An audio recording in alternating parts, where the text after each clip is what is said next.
దేవునికి స్తోత్రం కలుగునుగాక. హల్లెలూయా. ఆదికాండం 17వ అధ్యాయం 1వ వచనం. ఈ వచనం చదువుకున్న తర్వాత సులువైన చిన్న ప్రశ్న వేస్తాను మిమ్మల్ని. ఎక్కువ సమయం తీసుకోకుండా చటాలున సమాధానం చెప్పాలి. అందరం కలిసి చదువుదాం.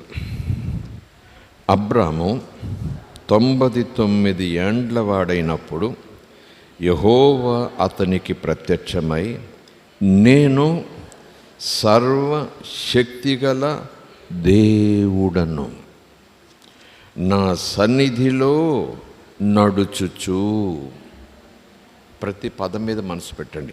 నా సన్నిధిలో నడుచుచు నిందారహితుడివై ఉండుము. నా సన్నిధిలో నీవు నిందారహితుడివై ఉండాలి.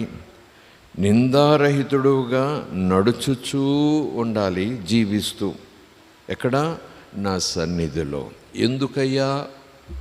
నేను నీ సన్నిధిలో ఉండాలి? ఎందుకు నీ సన్నిధిలో నడుచుచూ ఉండాలి? ఎందుకు నీ సన్నిధిలో నేను నిందారహితుడుగా ఉండాలి అని ప్రశ్నలు అక్కడ మనం వేసుకుంటే చటాలున ఆ మొదటి మాట మనకు జ్ఞాపకం వచ్చేస్తుంది. నేను సర్వశక్తిగల దేవుడను. Praise the Lord. Hallelujah. God is declaring himself. I am the Almighty God. I am the great God. నేను శక్తిగల దేవుడను. కాదు, సర్వశక్తిగల దేవుడు. సర్వ అని ఎప్పుడైతే వచ్చిందో ఇక ఆయన పైన ఇంకే శక్తి లేదు. That he's the ultimate powerful God. ఆయన పైన, ఆయన ప్రక్కన, ఆయనతో సాటి శక్తి ఎవరికి లేదు. God is telling about himself. Before he is blessing Abraham with a special blessing, అబ్రహాముతో ఒక ప్రత్యేకమైన ఆశీర్వాదపు మాటను మరింతగా బలపరుస్తూ అతని విశ్వాసాన్ని మరింతగా స్థిరపరచటానికి చెప్పే ముందు ఆయన వాడుతున్న మాట, నేను సర్వశక్తిగల దేవుడను.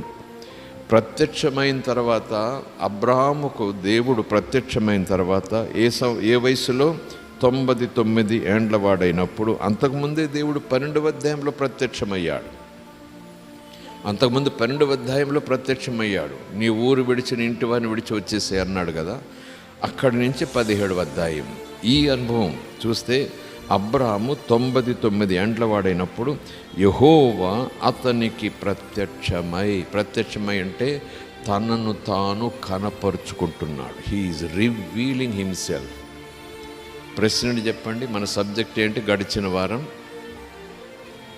ఆదివారానికి ముందు శనివారం మన సబ్జెక్ట్ ఏంటి చెప్పండి? God wants to reveal himself to his people. అలాగా దేవుడు తను తాను కనపరుచుకోవటానికి, దేవుడు తన గురించి తాను చెప్పుకోవటానికి ఏంటి కారణం? ఆ ఉత్సాహానికి కారణం ఏంటి? ఆయన ఉద్దేశం వెనకాల ఆ కారణం ఏంటి? ఎందుకు ఆయన తను తాను ప్రత్యక్షపరచుకోవాలనుకుంటున్నాడు? ఎందుకు తన బలము, తన శక్తి, తన హృదయం గురించి ఎందుకు ఆయన ప్రజలకు చెప్పుకోవాలనుకుంటున్నాడు అనేది మనం తెలుసుకుంటే మన భవిష్యత్తు అంతా కూడా దేవుని వెలుగుతో నిండిపోతుంది. అది మనం తెలుసుకోవాలి కనుకనే దేవుడు తెలియజేస్తున్నాడు. అది మనం ఎరిగిన వారమై ఉండాలి కనుకనే దేవుడు తెలియజేస్తున్నాడు. దాని అవసరత ఉంది కనుకనే దేవుడు మనకు తెలియజేస్తున్నాడు. ఆయన మీద ఆనుకోవాలన్నా, ఆయన నమ్ముకోవాలన్నా, ఆయన మాటను నమ్ముకోవాలన్నా, ఆయన వెలుగులో నడవాలన్నా, ఆయన ముందు నడవాలన్నా, ఆయన సన్నిధిని మనము ఆశించాలన్నా, ఆయన సన్నిధిలో నిలవాలని అనుకోవాలన్నా, ఆశతో రావాలన్నా ఆయన ఏమై ఉన్నాడో తెలియాలి. నేను దేవుడను, మళ్ళీ పక్కన సర్వశక్తి గల దేవుడను. దేవుని నామానికి స్తోత్రం. Praise the Lord. హల్లెలూయా. దేవుని నామానికి స్తోత్రం. God is great. God is so great. మొట్టమొదటిగా ఈరోజు ఒక పాయింట్ చెప్పి నేను ముగిస్తాను. గడిచిన వారం ఏం చెప్పుకున్నాం? ఏదెన్ని తోటలో ఆదమవ్వలు, తర్వాత కయ్యను, హేబేలు, తర్వాత మోషే. ఇలాగున్న దేవుడు తనను తాను కనపరుచుకున్న విధానాన్ని జ్ఞాపకం చేసుకుంటూ ఆ సందర్భాల్లో, ఆ సన్నివేశాల్లో దేవుని యొక్క నడిపింపును కోల్పోయి దేవుని యొక్క కృపను కాలదనుకునేలాగున వారు ఉన్న వాళ్ళను మరలా తిరిగి తన సన్నిధికి చేర్చుకొనుట కొరకు ఎప్పటికప్పుడు తన ప్రత్యక్షతను వారికి ఇచ్చి తనతో వారు చక్కటి సమీప సహవాసం కలిగి ఉండే ఉద్దేశంతో దేవుడు వారికి ప్రత్యక్షమవుతూనే వస్తున్నాడు. దేవుని యొక్క వాంఛ అది. కనుక ఇప్పుడే కాదు, నీవు నేను బ్రతుకు కాలమంతా కూడా ఎప్పుడు దేవుడు మరలా నిన్ను తన వైపు ఆకర్షించుకోవటానికి వాక్యం ద్వారానో లేదా కళ ద్వారానో ఒక ప్రవచనం ద్వారానో తనను తాను ప్రత్యక్షపరుచుకుని నేను ఇంకా దగ్గరికి ఆకర్షించుకుంటాడు. నిన్ను దూరం చేసుకోవటానికి ఆయన చనిపోలేదు. నీ దగ్గరికి రావటానికి, నిన్ను దగ్గరికి తెచ్చుకోవటానికి ఆయన నిద్రించాడు, చనిపోయాడు. దేవునామానికి స్తోత్రం. ప్రైజ్ ది లార్డ్, హల్లెలూయా. దేవునామానికి స్తోత్రం, హల్లెలూయా. ప్రైజ్ ది లార్డ్, హల్లెలూయా. మొట్టమొదటిగా ఈ సర్వశక్తి గల దేవుడును అనే దానికి ముందుగా ఒక పాయింట్ చెప్తానన్నాను కదా, సమయం అవుతా ఉంది. God is a spirit person. God is a person but he's spirit. అవును కదా, దేవుడు ఆత్మయున్నారు. దేవుడు ఆత్మయున్నారు కనుక ఏదో ఒక వెలుగు, నిరాకారుడు అంటాం చూసారా, ఏదో ఒక వెలుగు, కాసేపు గుండ్రంగా, కాసేపు కోలగా, కాసేపు వంకరగా, కాసేపు ఏదో నక్షత్రంలా, కాసేపు ఏదో నెలవంకగా. ఆయన వెలుగే కావచ్చు, కానీ ఆయన ఆత్మే కావచ్చు, కానీ ఆయన ఒక వ్యక్తి. He's a person. ఇటు కాదు, అది కాదు, చెట్టు చేమ కాదు, రాయరప్ప కాదు, దేవుడు ఆయన. వ్యక్తి అయితేనే మాటలు రాస్తాం కదా, వ్యక్తి అయితేనే మాటలు పలుకుతాం కదా. అందులోనూ ఈజ్ ఎ మస్కులిన్ జెండర్. అంటే దాన్ని తెలుగు గ్రామంలో ఏమంటారు చెప్పండి? పురుషుడు. పురుషుడు, పురుషునిలోనే స్త్రీ ఉంది. అవును కదా, పురుషునిలోనే స్త్రీ ఉంది. ఆదాము మొదటిగా దేవుడి చేత చేయబడ్డాడు. ఎలా చేయబడ్డాడు? తన పోలిక చొప్పున, తన రూపులో, తన వలె. ఆ తర్వాత ఆదాములో దేవుడు చేసేటప్పటికే ఎవరున్నారు? ఎముకలు ఉన్నాయి కదా, ఎముకలు ఉన్నాయి. ఆ ఎముకను తీసే కదా మరి అవ్వని చేశాడు. కనుక అప్పటికే ఆదాములో అవ్వ ఎముకగా ఉంది అని అనుకోవాలి. కనుక దేవునిలో ఆదాము దేవుని పొలకు చెప్పులు వచ్చిన దేవుడు అతడు, ఆమె కాదు, అతడు అన్నట్టుగా ఉన్న దేవునిలో అతడు, ఆమె కూడా ఉన్నారు. యేసుక్రీస్తునందు స్త్రీ అని లేదు, పురుషుడని లేదు. దేవునామానికి స్తోత్రం. అందరూ ఆయనలో ఉన్నారు. ఆ విధానాలన్నీ ఆయనలో ఉన్నాయి. ఇప్పుడు మరొకసారి చిన్న ప్రశ్న, నువ్వెవరివి? దేవుడు ఎవరంటే ఆత్మ అన్నాము, వ్యక్తి అయ్యున్న ఆత్మ అన్నాము, లేదా వ్యక్తి అయిన ఆత్మ అన్నాం. ఒక వ్యక్తి అయిన ఆత్మ. వ్యక్తి అనేటప్పటికీ వెంటనే ఒక ఆకారం మనకు వచ్చేస్తుంది కదా. అతడు అనగానే 2 చేతులు, ముక్కు, కళ్ళు, కాళ్ళు, ఒక ఆకారం మన దృష్టిలోకి వచ్చేస్తుంది. అవును, రక్షింప నేరకు ఉండునట్లు నా చేతులు అని దేవుడు అంటున్నాడు. నువ్వెక్కడున్నా నా కనులు నిన్ను చూస్తాయి. కనులు. దేవునామానికి స్తోత్రం. దిగి వచ్చాను, నీతో నేను నడుస్తాను, నీ ముందు నడిచి నీకు మార్గము. అబ్బాయి వెలుగుగానే నడుస్తాడంటే అనుకో, కానీ లేఖనాలు చెప్తున్నాయి ఆయన మన ముందు నడుచువాడు, నడిచి మనలను నడిపించువాడు. వ్యక్తి. దేవునికి స్తోత్రం. ఆయనకు ఒక ఆకారం ఉంది, వెలుగై ఉన్నాడు, ఆత్మై ఉన్నాడు, ఆత్మకు ఒక స్వరూపం ఉంది. ఆ ఆత్మ ఒక వ్యక్తి. నీవు నేను కూడా ఆత్మ. అవునా? గత సంవత్సరంలో చెప్పాను ఈ మాట. శరీరము, ప్రాణము, ఆత్మ గురించి మనం మాట్లాడుకున్నాం సబ్జెక్ట్ కదా.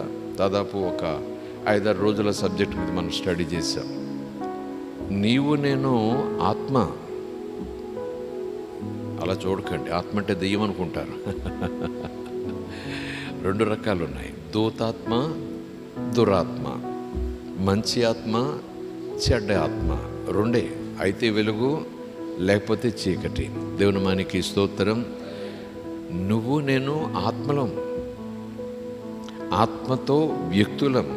You are a person, I am a person. నువ్వు ఒక వ్యక్తివి, నేను ఒక వ్యక్తిని. ఆత్మ కలిగిన వ్యక్తులము. దేవుడు ఆత్మయున్న ఒక వ్యక్తి. దేవునికి స్తోత్రం. ఏ చెట్టుకి, పుట్టకి, ఏ పురుగుకి, ఏ పక్షికి, ఏ జంతువుకి, ఏ ప్రాణికి దేవుడు ఈ సెటప్ ఇవ్వలేదు. దేవునికి స్తోత్రం.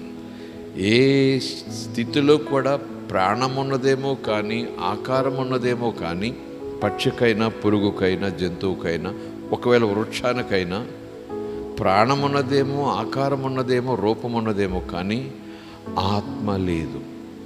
ఆత్మ కేవలము మనిషికి మాత్రమే. అందుకే మానవ ఆత్మ, ఆత్మ కలిగిన మానవుడు. దేవుని ఆత్మ ఆత్మైన దేవుడు, మానవుని ఆత్మ ఆత్మైన మానవుడు. అంటే నువ్వు నేను ఆత్మ. లోపల నువ్వు నేను ఆత్మస్వరూపంతో ఉన్నాం. దేవుడు భూమి మీదకి పంపించాడు. సమయం అయిపోయినప్పుడు ఈ శరీరం విడిచిపెట్టేస్తాం, ఈ చొక్కా తీసేస్తాం, ఈ గుడారాన్ని విడిచిపెట్టేస్తాం. విడిచిపెట్టేసి ఈ ఆత్మ అన్నారు కదా, అది అసలైన వ్యక్తి. ఆ లోపల అంతరంగ పురుషుడు, అది అసలైన వ్యక్తి. ఆ వ్యక్తి దేవుని దగ్గరికి వెళ్తారు. బాహ్య పురుషుడు, అంతరంగ పురుషుడు. అర్థమైంది కదా. దేవుని మనకి స్తోత్రం. హల్లెలూయా, ప్రైజ్ ది లార్డ్, హల్లెలూయా. ఈ మాట ఎందుకు నేను చెప్తున్నానంటే, పక్షులతో దేవుడు సహవాసం కోరుకోలేదు, పశువులతో దేవుడు సహవాసాన్ని కోరుకోలేదు, పురుగులతో దేవుడు సహవాసాన్ని కోరుకోలేడు. Because they don't have spirit. దేవుడు ఆత్మయున్నారు కనుక ఆత్మతో మాత్రమే ఎవరైనా ఆయనతో స్నేహం చేయగలరు. ఆత్మ కలిగిన వారు మాత్రమే, ఆత్మరూపంతో ఉన్నవారు మాత్రమే ఆయనతో కలిసి నడవగలరు, ఆయనతో స్నేహం చేయగలరు, ఆయనతో సంభాషించగలరు. దేవుని మనకి స్తోత్రం. Praise the Lord, hallelujah. We are unique creation in the whole universe. ఈ సర్వ సృష్టిలో మనము ఒక ప్రత్యేకమైన సృష్టి. ఎందుకు ఈ ప్రత్యేకం అంటే, మనము దేవుని వలె ఆత్మయున్నాం. దేవుడి భూమి మీదకి పంపించాడు. సమయం అయిపోయిన తర్వాత ఆత్మగానే మనం దేవుని దగ్గరికి వెళతాం. కనుక ఈ దేవుడు ఎందుకు తనను తాను మనకు బయలుపరచుకోవడానికి ఇష్టపడుతున్నాడు అనే దానికి మొట్టమొదటి మాట ఏంటంటే, ఆయన ఒక వ్యక్తి కనుక, ఆయన ఆత్మైన వ్యక్తి కనుక, ఆయన మనతో సహవాసం కోరుకోవటమే కాకుండా మనలను తన సహవాసంలోనికి ఆహ్వానించే నిమిత్తం మనకు ప్రత్యక్షమవుతున్నాడు ఆయన. దేవుని మనకి స్తోత్రం. Hallelujah. Only spirit and spirit can converse. సంభాషించుకోగలరు, కలిసి నడవగలరు, కలిసి అర్థం చేసుకోగలరు, కలిసి ఒకరి అభిప్రాయాలు ఒకరు పంచుకోగలరు. ఆత్మ ఆత్మ. దేవునికి స్తోత్రం కలుగునుగాక. ఆయన సంభాషిస్తున్నాడంటే, ఆయన ప్రత్యక్షమవుతున్నాడంటే, అబ్రహాముకు తన సమీప స్నేహాన్ని, సమీప నడిపింపుని అనుగ్రహించడానికి ఇష్టపడుతున్నట్టుగా ఉన్నను, అబ్రహాముకు తన సహవాసంలోంచి ఆహ్వానం పలుకుతున్నాడు, తన సహవాసంలోనికి. అందుకే దేవుడు ఎందుకు మనకు ఇలాగున తాను బయలుపరుచుకున్నాడంటే, we want to be with him. మనతో ఆయన ఉండాలి, మనతో పాటు మన ప్రతి జీవించే విధానంలోనూ ఆయన తన ఉనికిని కలిగి ఉండాలి. ఒక మాటలో చెప్పాలంటే, ఆయన మనకు స్నేహితుడిగా ఉండాలని ఆశ, ఆయన మనతో సంభాషించాలని ఆశ. ఇది ఏదైనా తోటలోనూ చూసాం కదా. ఆదాముని చేశాడు, అవ్వను చేశాడు, వారితో మాట్లాడాడు, వారిని ఆశీర్వదించాడు. తర్వాత వచనాలు చూస్తే ఆయా సమయాలలో దేవుడు ఏదెను తోటలోకి వచ్చి వారితో సహవాసము చేసేవాడు. ఇంటిమేట్ రిలేషన్, సహవాసం, క్లోజ్ రిలేషన్. బస్సులో 10 మంది కూర్చున్నా, మన పక్కన ఎవరు కూర్చున్నా we are not close, though we may sit next to each other. ఒకరి ప్రక్కన ఒకరు కూర్చున్నా, ఒకరి ముందు ఒకరి వెనకాల కూర్చున్నా వీఆర్ నాట్ క్లోజ్. అవును కదా? అదే భార్యాభర్త, అన్నా తమ్ముడు, అక్క చెల్లంటే ఆ సంబంధమునకు తగినంత క్లోజ్. దేవుని మానికి స్తోత్రం. ఉద్దేశాలు పంచుకోవటం, అభిప్రాయాలు పంచుకోవటం, కష్టాలు పంచుకోవటం, ఆలోచనలు పంచుకోవటం, స్నేహం, ఒకరితో ఒకరు సంభాషించటం. అందుకొరకే దేవుడు తనను తాను మనకు బయలుపరుచుకుంటున్నాడు. He wants to give you an experience of intimate relationship. నీకు తనతో కలిసి నడిచే ఆ ప్రత్యేకమైన అనుభవాన్ని ఇచ్చే ఉద్దేశంతో ఆయన తనను తాను నీకు ప్రత్యక్షపరుచుకుంటున్నాడు. దేవునికి స్తోత్రం. హల్లెలూయా. అబ్రహాం తన పనిలో తాను ఉన్నాడండి. అది బొమ్మల పని అని ఒకరంటారు, మరొకటి అంటారు.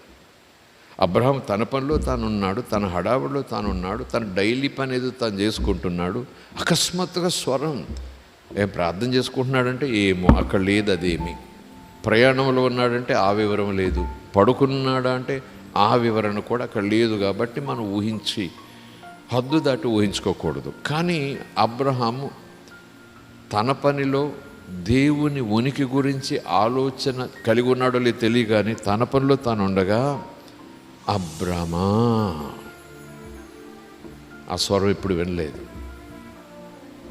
ఆ స్వరం ఇప్పుడే లేదు. నాన్న స్వరం కాదది, తాత స్వరం కాదది, ఇంట్లో పనుడి స్వరం కాదది, పక్కింటి వాడి స్వరం కాదది, వ్యాపారంలో నాతో పాటు వ్యాపారం చేసేవాడి స్వరం కాదది.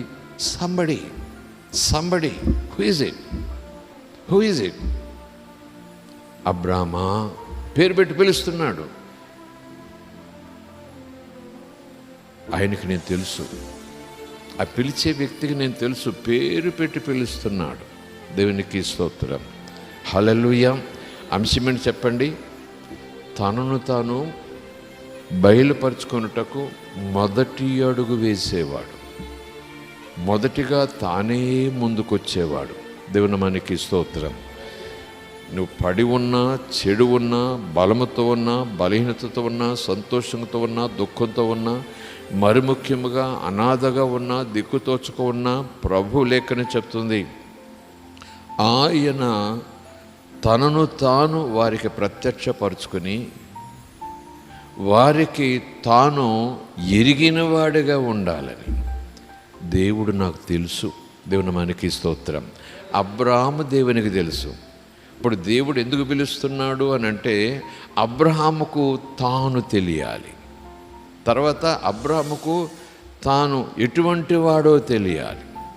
తనతో స్నేహం చేస్తే లేదా తన మాట వింటే, తన మాట చొప్పున చేస్తే తాను ఏం చేస్తాడో, ఏం జరుగుతుందో అబ్రహాముకు ముందే చెప్పాలి. దేవుని మనకి స్తోత్రం. హల్లెలూయా. దేవుని మనకి స్తోత్రం. అక్కడ చూస్తే ఒకవేళ అబ్రాహాముకు ఆ మాట్లాడిన వ్యక్తి యెహోవా దేవుడని ముందే తెలుసుంటే, దేవా నేను నీకు భక్తి చేస్తాను, నువ్వు నన్ను దీవించాలి, నేను ఏం చేయాలి అని అడగొచ్చు అబ్రాహాము. నీ దీవెన కావాలి, నీ ఆశీర్వాదం కావాలని. కానీ అస్సలు పరిచయం లేదు, ఏమీ పరిచయం లేదు. అకస్మాత్తుగా శూన్యముల నుంచి వచ్చినట్టుగా ఆ స్వరం వచ్చింది. వెలుగు కనిపిస్తూ ఉందో, ధ్వని ప్రతిధ్వనిగా వాతావరణంలోంచే స్వరం వినిపిస్తూ ఉందో, దిక్కులు చూస్తే ఎవరు కనపట్లేదు, కానీ స్వరం మాత్రం వినిపిస్తూ ఉంది. అది శారీరకంగా వినిపించినా నేను అనుకుంటాను ఆ స్వరం ముందు ఆత్మలో వినిపించిందేమో. దేవునికి స్తోత్రం. హల్లెలూయా. అంటే అక్కడ సన్నివేశాన్ని చూస్తే God is taking the initiative, God is taking the first step. నిజానికి ధర్మశాస్త్రం ప్రకారం చూసినా, మరొకటి 2 చోట్ల చూసినా, నన్ను వెతికిన వారికి నేను దొరుకుతానని ఉన్నా, ఒకవేళ అబ్రాహాము ఈ బొమ్మలేంటి, దేవుడేంటి, ఎవరు సృష్టికర్త, అసలు ఎవరిది అని అనుకుంటుండగా దేవుడు వచ్చాడు అన్నట్టుగా ఆ వచనం హామీ పలకొచ్చు.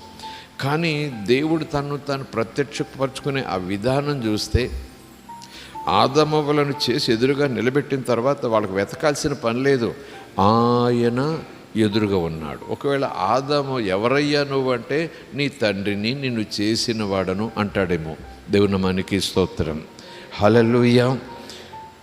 ఆ తర్వాత దేవుడు అంటాడు, అబ్రామా నువ్వు వెంటనే బయలుదేరు, నేను నిన్ను ఆశీర్వదిస్తాను. Not only God revealing himself to his chosen people, తాను ఎన్నుకున్న, తాను ప్రత్యేకించుకున్న, తాను ముద్రించుకున్న వ్యక్తికి తాను బయలుపరచుకోవటమే కాకుండా ఆ వ్యక్తికి తాను ఏం చేయబోతున్నాడో కూడా ముందే చెప్తున్నాడు. మంచి చేస్తానంటున్నాడా, చెడు చేస్తానంటున్నాడా? చెప్పండి. మంచి చేస్తానంటున్నాడా, చెడు చేస్తానంటున్నాడా? మంచే కదా. I will bless you, I will make you as a blessing. నిన్ను ఆశీర్వదించడమే కాదు, నిన్ను ఒక ఆశీర్వాదంగా మార్చేస్తా. దేవుని నామానికి స్తోత్రం. నిన్ను వెలిగించడమే కాదు, అనేక మందికి నీ వెలుగు కనపడేలాగున నిన్ను చేసేస్తా. ఈరోజు కూడా నీకు నాకు వాగ్దానం అబ్రామును బట్టి సొంతమైంది. దేవుని నామానికి స్తోత్రం. Hallelujah. Praise the Lord. Hallelujah. దేవుని నామానికి స్తోత్రం కలుగునుగాక. మామూలుగా మనకు మనం దేవుని తెలుసుకోవాలంటే అసాధ్యం, అవును కదా. దేవుని తెలుసుకునే జ్ఞానం కూడా మనకు లేదు. ఆయనను ఎరుగుట మానవ జ్ఞానానికి అతీతం. ఆయన ఉద్దేశాలు తెలుసుకోవటం కూడా మన జ్ఞానానికి అపరిమితం. To know God is impossible to men unless God reveals himself. దేవుడు తనను తాను బయలుపరుచుకుంటే తప్ప మనిషికి దేవుని గురించి తెలుసుకోవటము సాధ్యం కాదు, సాధ్యం కాదు, సాధ్యం కాదు. ఆయన మహాదేవుడు. Praise the Lord. Hallelujah. He's a great God, he's a great God. దేవుని నామానికి స్తోత్రం కలుగునుగాక.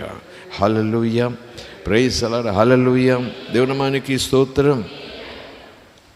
మొదటి పాయింట్ చెప్తున్నాను కదా, ఇక్కడ ఏమన్నాడు? సర్వశక్తుడనైన దేవుడును అని అంటున్నాడు. ఆ సర్వశక్తుడైన దేవుడు అనేది కూడా తనకు తానే పరిచయం చేసుకుంటున్నాడు.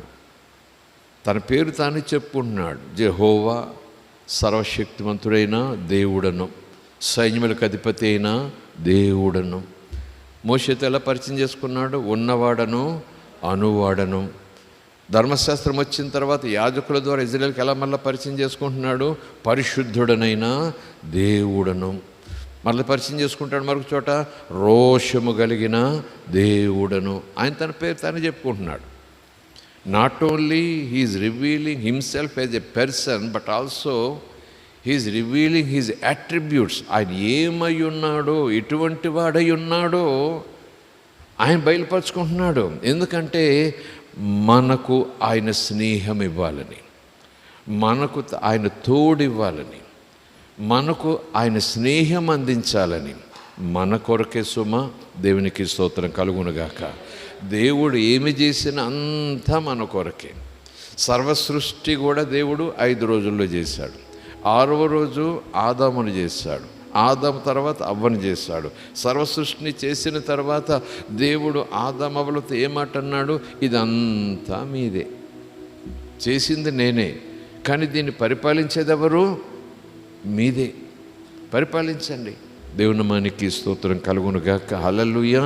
మరలా చెప్తున్నాను, దేవుడు ఏమి చేసినా మన విషయంలో మనకు తన సహవాసం ఇచ్చి దేవుడు ఏమి చేసినా మంచే చేస్తాడు, మంచే చేస్తాడు. ఆయన మంచి దేవుడు. దేవుని నామానికి స్తోత్రం. హల్లెలూయా. ఒకవేళ ఏదైనా కీడు, నష్టం, ప్రమాదం, గాయం ఏదైనా జరిగి ఉంటే, అయ్యో దేవుడు నాకు ఎందుకు ఇలా చేశాడు అనేది సర్వసాధారణంగా అన్యులకు వస్తుందేమో ఆలోచన. అయ్యో నాకు దేవుడు ఎందుకు ఇలా చేశాడు? Stop it, stop it. నేను అంటాను, నిలబడు, కుదురుగా ఆలోచన చెయ్యి. దేవుడు వెలుగై ఉన్నప్పుడు ఆయనలో చీకటి ఉండదు కదా. ఆయన మంచివాడైనప్పుడు ఆయనలో చెడు ఉండదు కదా, ఆయన పరిశుద్ధుడైనప్పుడు ఆయనలో పాపం ఉండదు కదా. దేవుని మనకి స్తోత్రం కలుగునుగాక.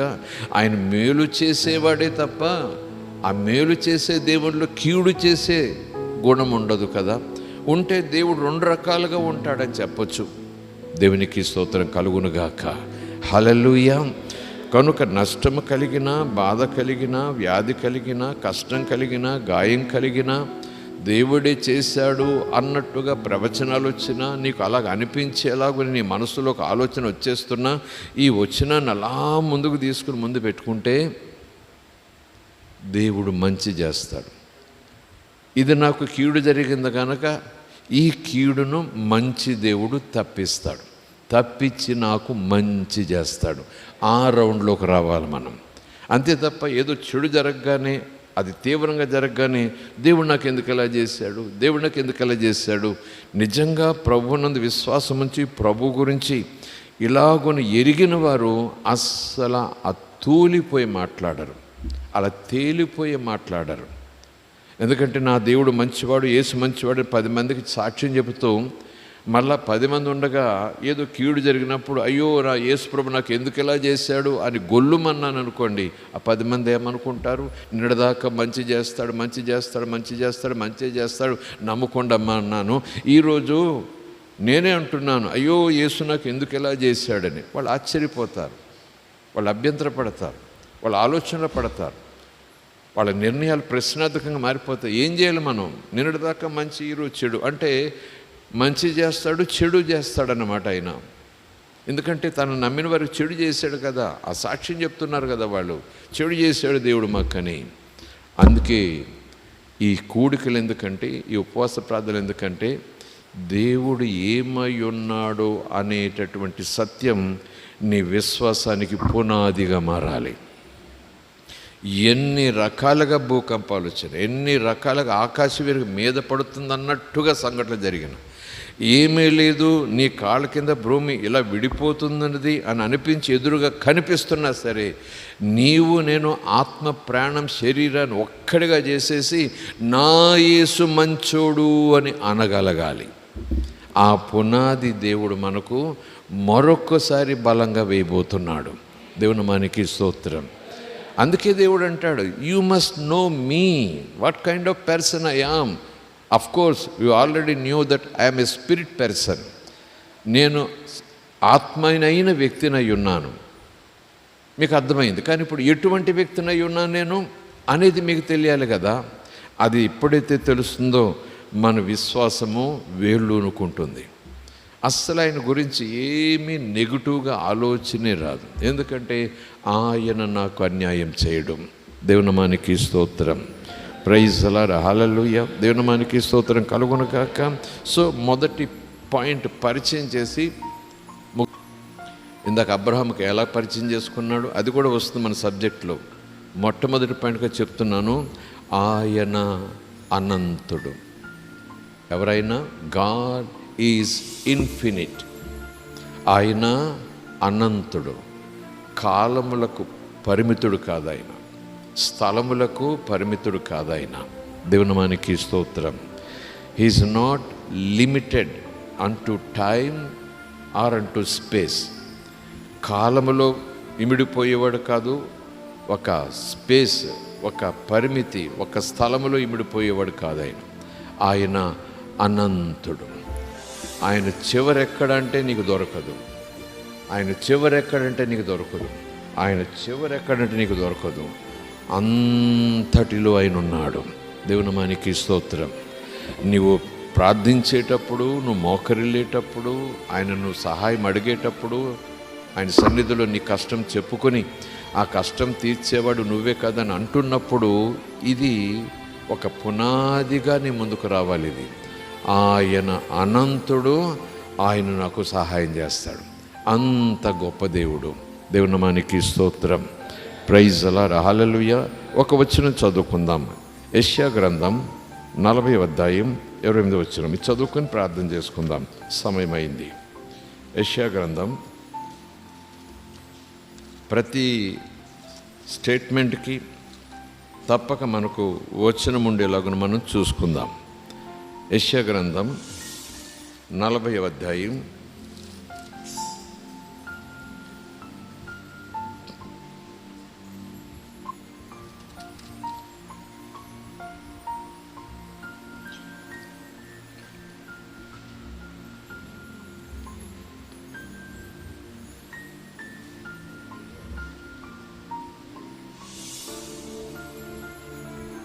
26 వచనం నుంచి చదువుదాం. మనకు కావలసిన వచనం 28, 26 నుంచి చదువుదాం. మీ కన్నులు పైకెత్తి చూడండి. ఏం కనిపిస్తాయి? మేఘాలు, నక్షత్రాలు, మహాకాశాలు కనిపిస్తాయి. శూన్యం. మీ కన్నులు పైకెత్తి చూడండి. వీటిని ఎవరు సృజించారు? ఎవరు సృష్టించారు? వీటి లెక్క చొప్పున వీటి సమూహములను బయలుదేరదీసి వీటన్నిటికీ పేర్లు పెట్టి పిలిచేవాడే కదా, తన అధిక శక్తి చేత. ఎవరు? ఆయన తన అధిక శక్తి. ఈ అధిక శక్తికి మరొక పేరు సర్వశక్తుడను. ప్రైజ్ ది లార్డ్, హల్లెలూయా. ఆ ప్రవక్త ద్వారా యెహోవా దేవుడు మాట్లాడుతున్నాడు. దేవుడు తన అధిక శక్తి చేతను, తనకు కలిగి ఉన్న బలాతిశయము చేతను ఆయన ఒక్కటి అయినను విడిచిపెట్టాడు. యాకోబు, నా మార్గము యెహోవాకు మరుగయ్యున్నది, నా న్యాయము నా దేవుని దృష్టికి కనబడలేదు అని నువ్వు ఎందుకు అనుకుంటున్నావు? ఇజ్రాయేలు, నీవెందుకు ఇలాగున చెప్పుచున్నావు? నీకు తెలియలేదా? నీవు వినలేదా?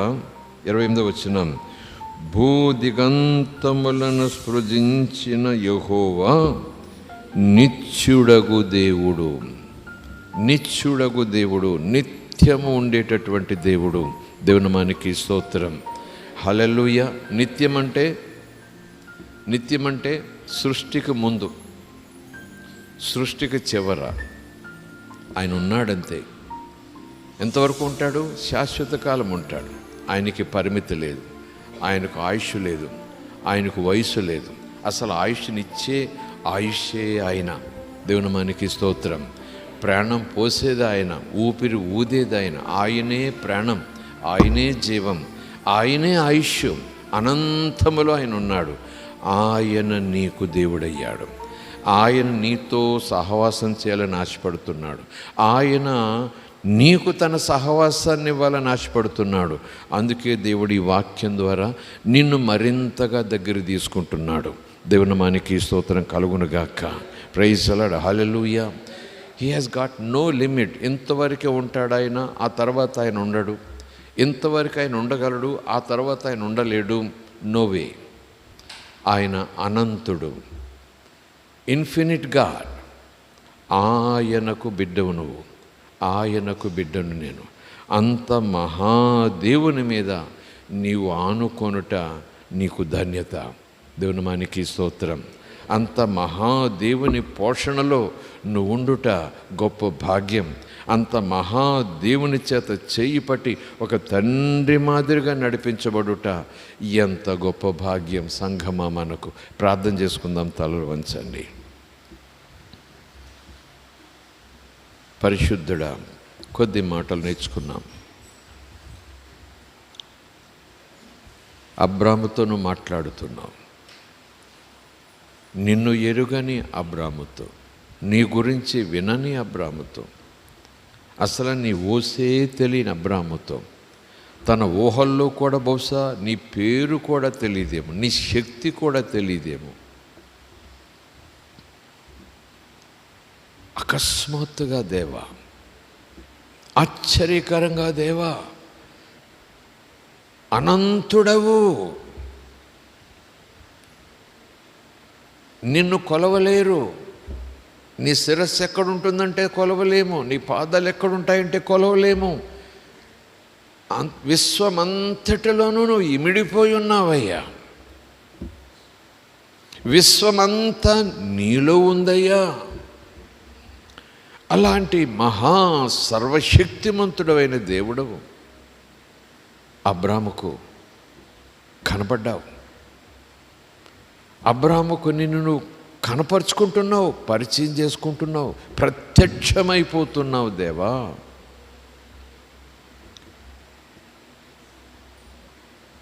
అబ్రహాముకు నీ సహవాసం ఇవ్వాలని, అబ్రహామును ఆశీర్వదించాలని, అబ్రహాము ద్వారా అనేక మందిని ఆశీర్వదించాలని, అబ్రహాము ద్వారా ఈ భూమండలం మీద ఉన్న ప్రతి మానవ జాతిని ఆశీర్వదించాలని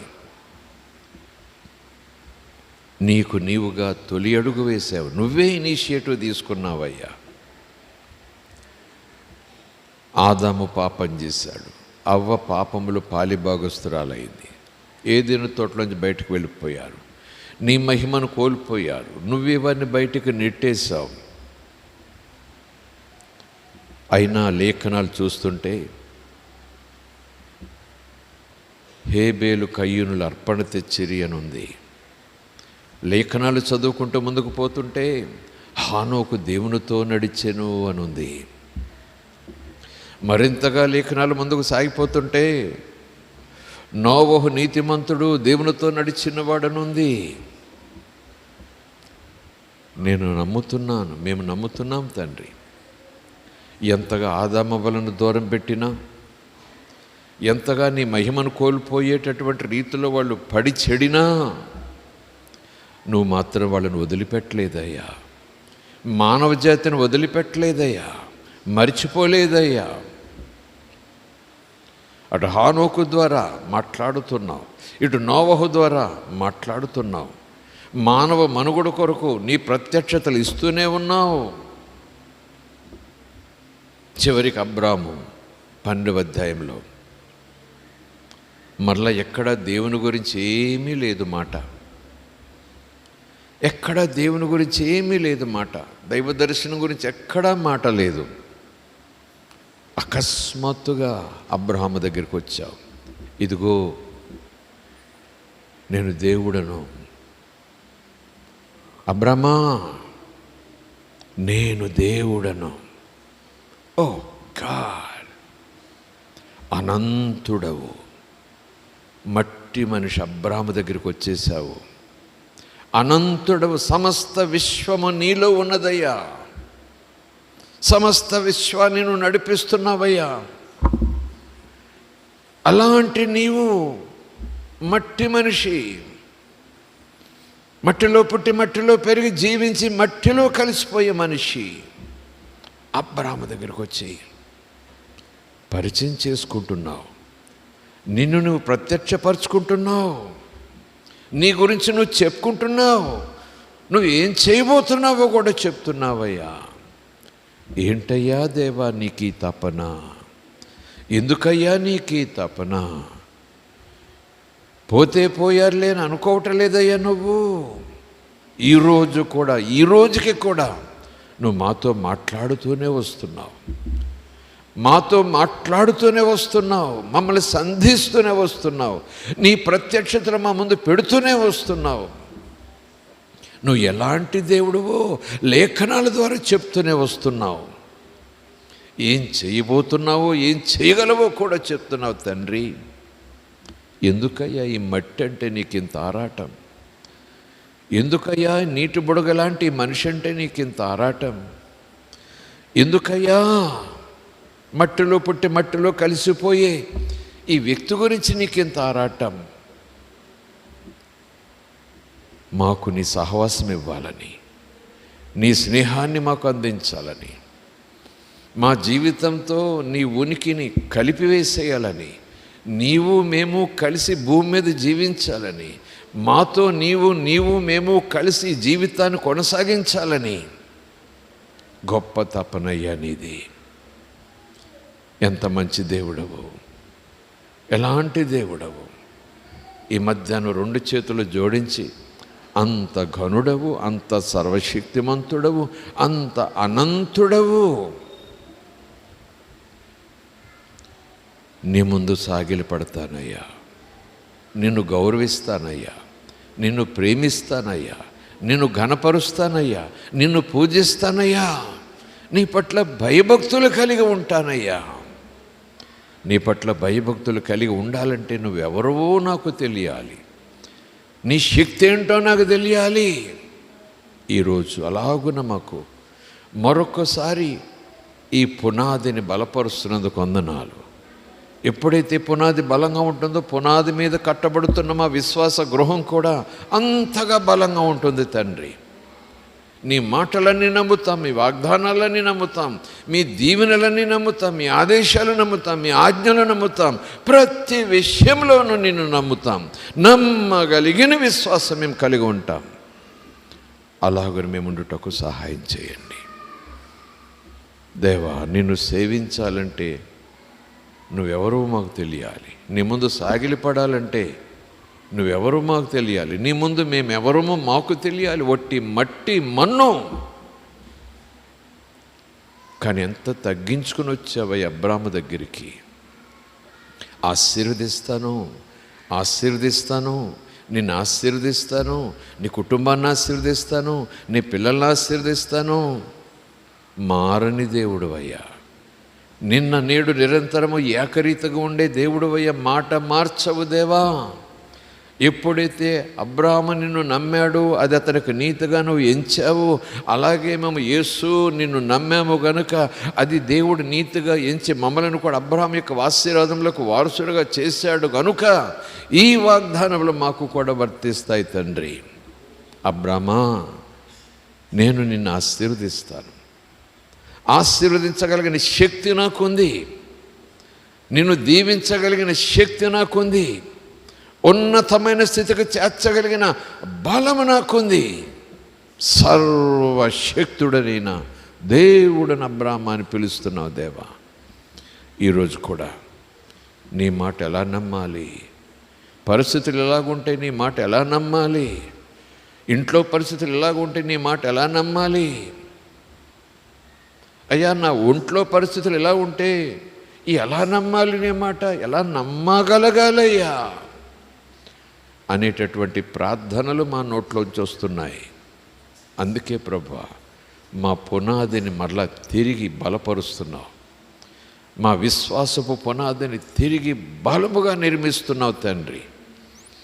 వానలు కురిసెను, వరదలు వచ్చెను అన్న మాట చొప్పున ప్రతి పరిస్థితిని ఎదుర్కొని తట్టుకొని నిలవరమైనటువంటి విశ్వాసంతో నీ చెయ్యి పట్టి నీ మార్గంలో నువ్వు నడుస్తుండగా నిన్ను వెన్నంటి పోయేలాగున నీతో సహవాసం చేస్తూ ముందుకు సాగిపోయేలాంటి ఆ హనోక అనుభవం మాకు ఇవ్వాలనుకుంటున్నావేమో, అబ్రాహాము అనుభవం మాకు ఇవ్వాలనుకుంటున్నావేమో దేవా. ఇదిగో నేను వచ్చాను, ఇదిగో నేనున్నాను, నేర్పించండి, నడిపించండి, చెక్కండి స్వామి, వంచండి స్వామి, నింపండి స్వామి.